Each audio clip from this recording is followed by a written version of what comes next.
This episode of Bullet Heaven was made with a copy of the game provided by ZeroDiv.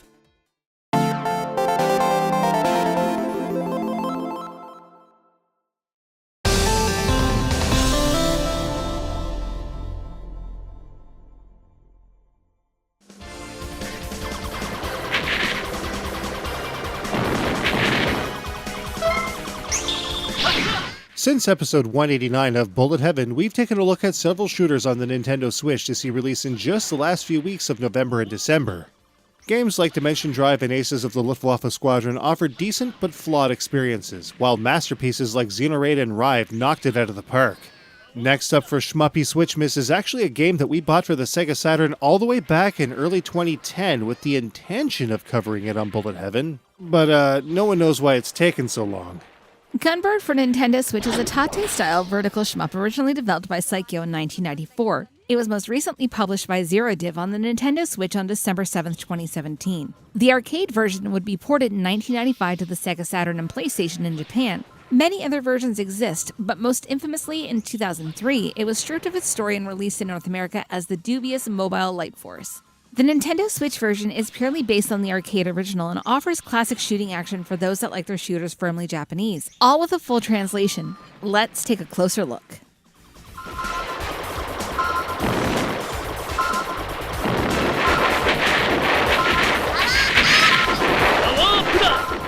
Psycho is well known for its challenging vertical scrollers, and Gunbird is no exception.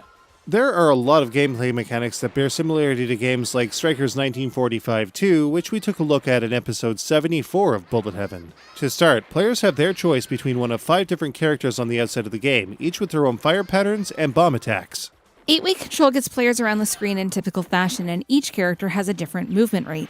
Players can fire their character's main shots in a single-shot manner with the Y button or rapidly by holding A. If the Y button is held down, a charge shot will be activated, indicated by a sharp sound. When Y is released, the attack is launched. These special attacks also vary in terms of function and activation speed by character.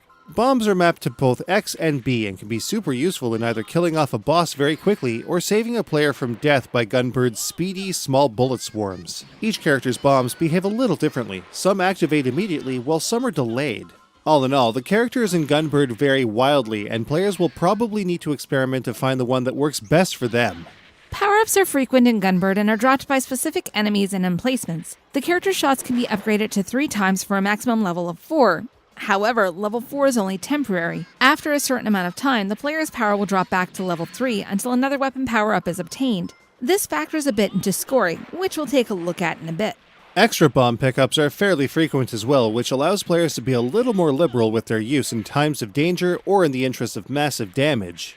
In an interesting twist, players will often find that these power and bomber pickups are actually dropped at random. Although the typical distribution is still pretty even throughout the game, there are times when a player may expect a bomb only to get a weapon booster, and vice versa. Gunbird is played over the course of 7 stages. Some are definitely shorter than others, making for a game that isn't terribly long outside of playing multiple loops. The first 3 stages are randomized, making for somewhat fresh multiple plays, but later stages demand more skill as burning through the player's lifestock and continuing forces the player to restart the stage. And generally speaking, Gunbird is pretty difficult for such a lighthearted game.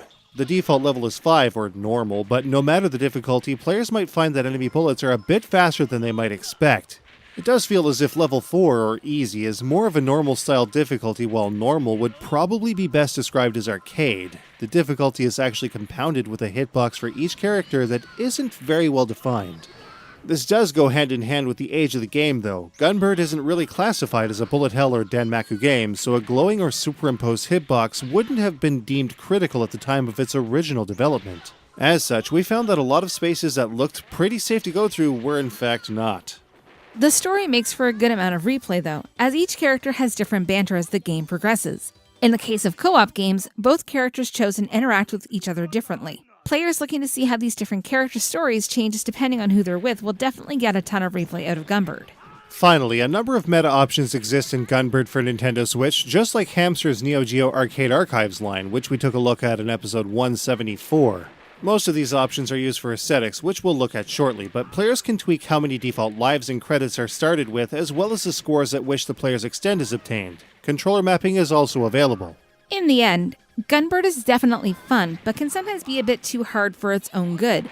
It's sure to make the player feel inadequate when they have to ratchet the difficulty down to child or monkey. We even felt bad for playing on level 4, so a lot of practice is definitely going to be needed to really come to grips with Gunbird's deceptive challenge. A controller with a good D-pad is almost required as well. Thankfully, many affordable options like the Pokken Tournament Pad or Hori Pad for Switch currently exist.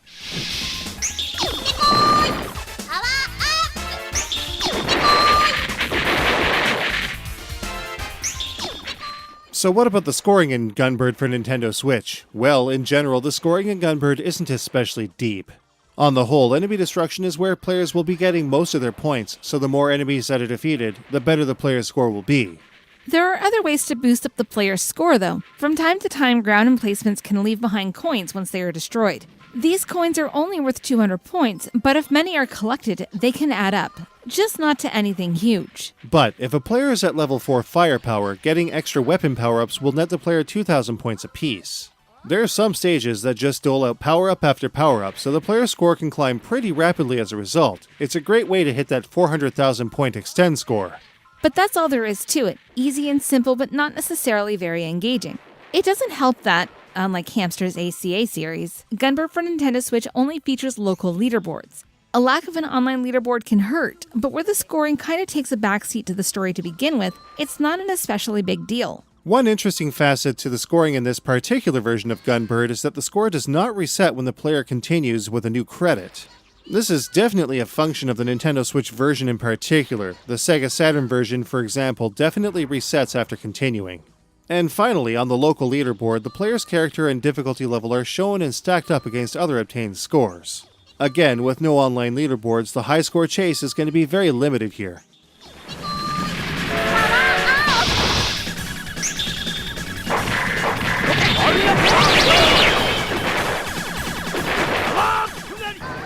Gunbird is an interesting game when it comes to its presentation. The game as a whole is pretty exposition heavy, with consistent interactions with a villainous group known as Trump. Not to be confused, obviously, with, a certain other Trump.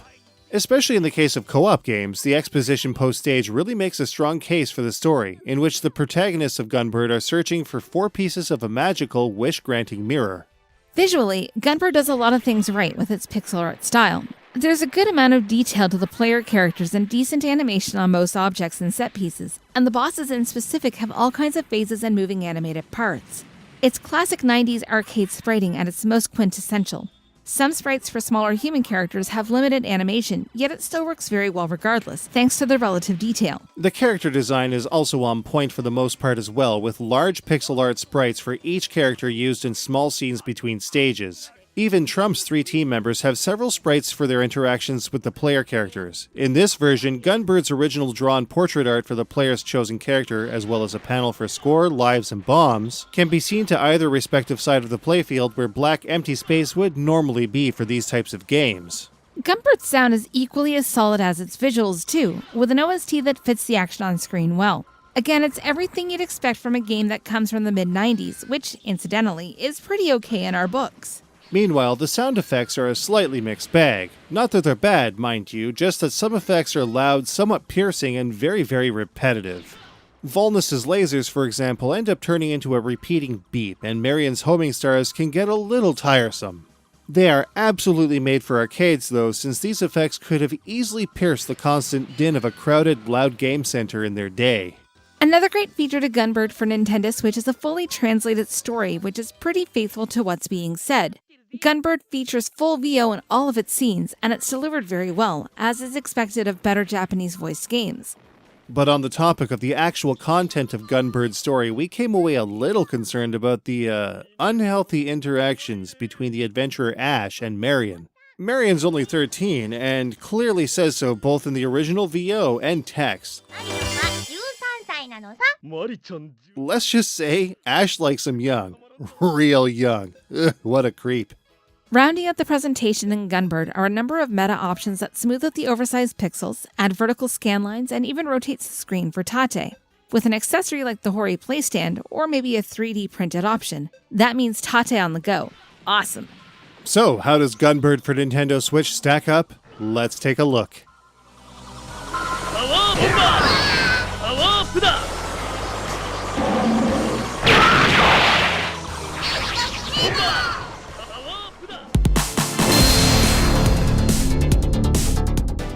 The control in Gunbird for Nintendo Switch is more or less sufficient, but hidden hitboxes can make misjudging an attack wave easy. A wide range of controllers work well for Gunbird, but one with a better D-pad is probably critical. Gunbird is deceptively hard. Even on super low difficulty levels, less experienced players, and even more experienced ones, will get clipped by very, very fast bullets. We felt that some of the difficulties were slightly mislabeled, but they are what they are: hard. Gunbird has a shorter campaign than most despite 7 stages. Extra loops help. No online leaderboard stings a bit, but alternate character interactions and co-op can go a long way. Gunbird for Nintendo Switch features great 2D pixel art graphics that hold up very well in HD. The character portraits and seeds between stages are equally great. Gunbird for Nintendo Switch's UI and the high-res hand-drawn art for the normally empty sidebars are a great touch. With very solid BGM and VO, Gunbird's audio is pretty excellent for the most part. But some shot effects can be a little grating, thanks to their constant playback at level 3 and 4 shot power. Outside of the many different character interactions in co-op, Gunbird for Nintendo Switch is extremely by the books, just like the original. Barring a lack of online scoreboards, the meta options are great. On-the-go Tate is every bit as amazing as it sounds. Gunbird for Nintendo Switch is insanely well priced at only about $8. Especially as a co-op piece, $8 makes Gunbird well worth owning for fans of shooting games that happen to also have a Switch. Zero Div is doing an amazing job in bringing Psycho's excellent shooting catalog to a wider audience. It's yet another way that the Nintendo Switch continues to race to the very forefront of console shmupping. Gunbird for the Nintendo Switch gets a 4 out of 5. You can get a copy of Gunbird for Nintendo Switch on the Nintendo eShop for about $8. Man, that dude is quite the creep. But the game is fun. Super hard, but still fun. Super hard? You mean stupid hard? This game hated me. Maybe with more practice or a lower difficulty level. The co-op is totally worth playing to see what other interactions exist there. That was a pretty neat touch. Shmuppy Holidays. Oh, and hey, if you'd like to support Bullet Heaven, consider becoming a patron on patreon.com or by buying some sweet tunes on our Bandcamp page. Links, as always, are in the description below.